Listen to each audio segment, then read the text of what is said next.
basically says that when you compute f of c, take the max of f of c and the f value of its parent. If you do this, you will be guaranteed to obey the triangle of inequality, which only increases your efficiency. It doesn't change anything else. Efficiency in terms of the number of nodes extracted. In general, all your intuitions about what A star is doing, assume that the heuristic is consistent. But it doesn't have to be consistent because we're just making up random numbers whose only constraint is that they are less than H star.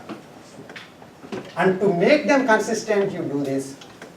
So there are two possible things you can do. One is you can ask, is the heuristic consistent? A heuristic is consistent if it never requires path max correction. Okay? And if it's not consistent, you can make it consistent by doing path max correction. Either which way they are going to be optimal still. But with the path max correction, it's actually more efficient and it corresponds to your intuition about how the search frontiers subsume each other. Okay? That's one point I wanted to make.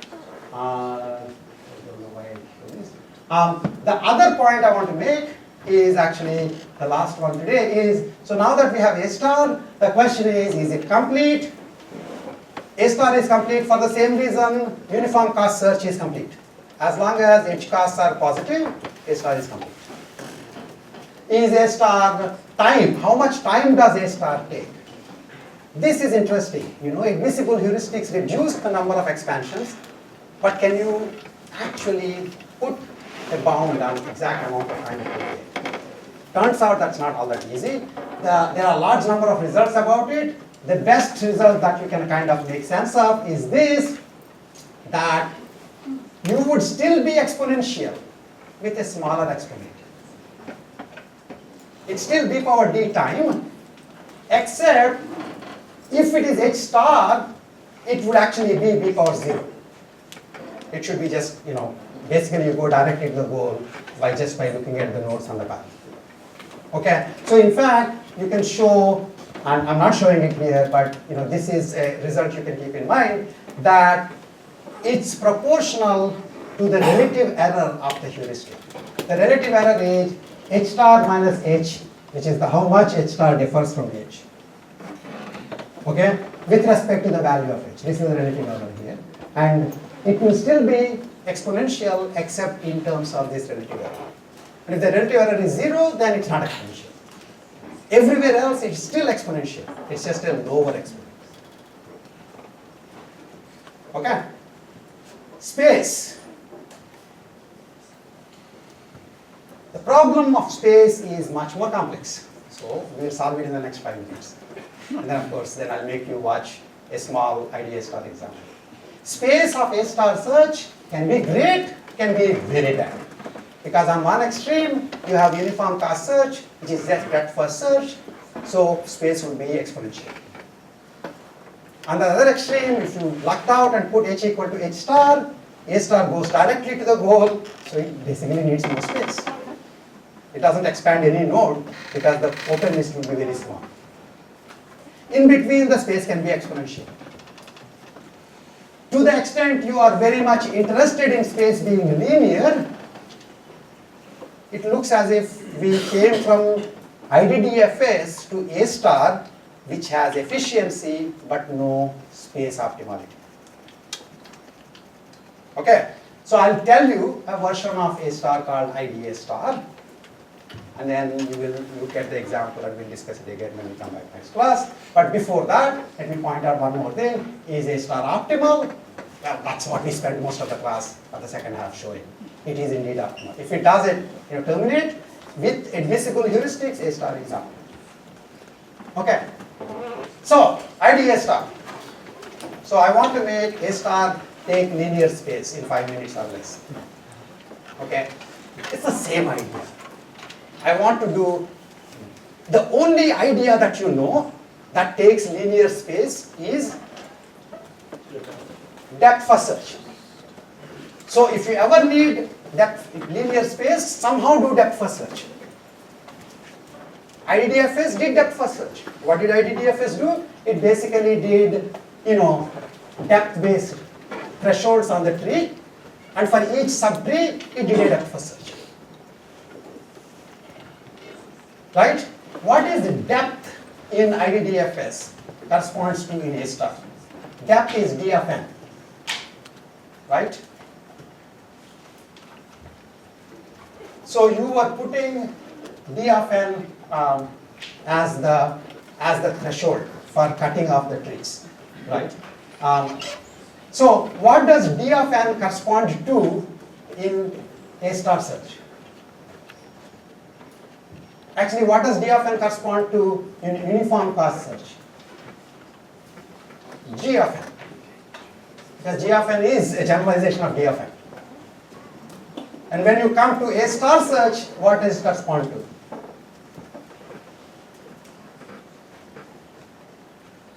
F of n. Because D of n in depth first, in earlier case in the blind search, we are using D of n as the priority. When you went to uniform cost search, you are using G of n as the priority. When you came to A star search, you are using F of n as the priority, where F is G plus H.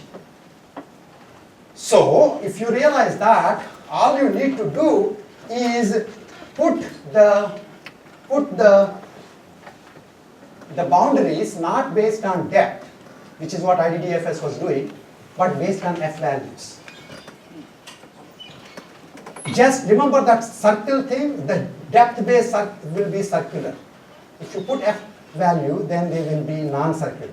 They will be non-uniform cuts. So if I do depth, F value based cuts, they would look like that. The red ones are the F value based cuts. Okay? So basically you would be seeing the first node, you would start with the F value threshold, which is equal to the F value of the root node. And then I will expand the F value threshold to the closest, the node that I expanded, that I reached, that has a higher F value, the lowest higher F value.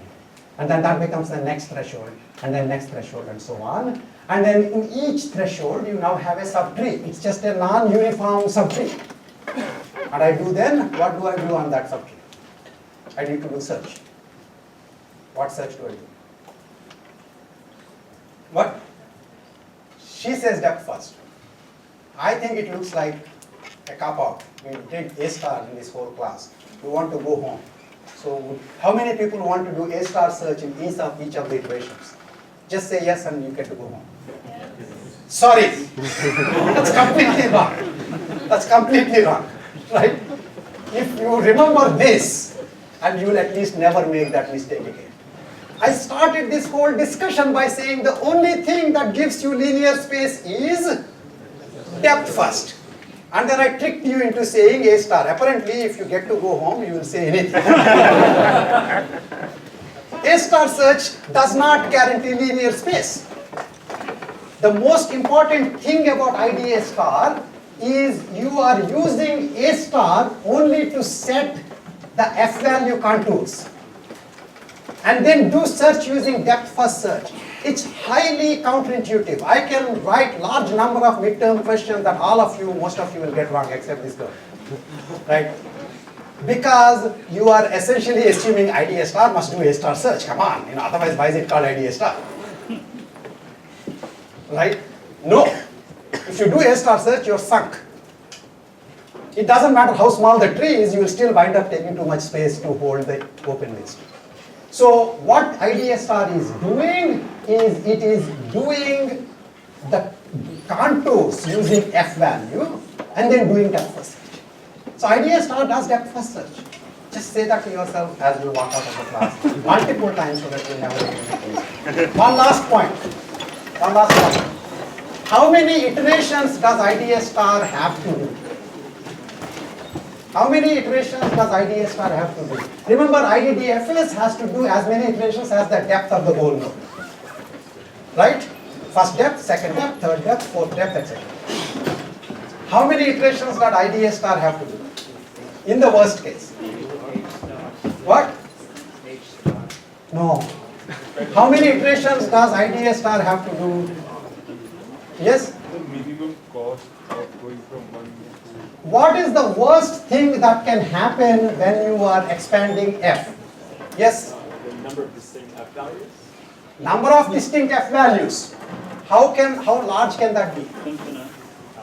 It can't be infinite if I only have b power d nodes. Right? B power d.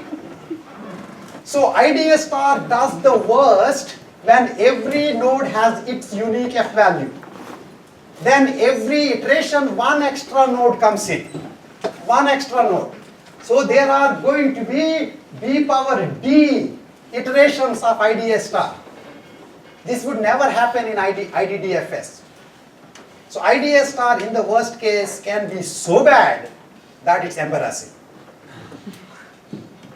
And you can actually, so by making nodes have unique F values, IDA star essentially will wind up letting one node at a time into the fridge and then do search all over again. And so this is their totally b power d nodes, then you will do b power d iterations. That's a really bad thing to do. You know, IDDFS already did each node at up to d times d expansions. Now I'm doing each node up to b power d times d expansions. Even in this class, that doesn't make any sense.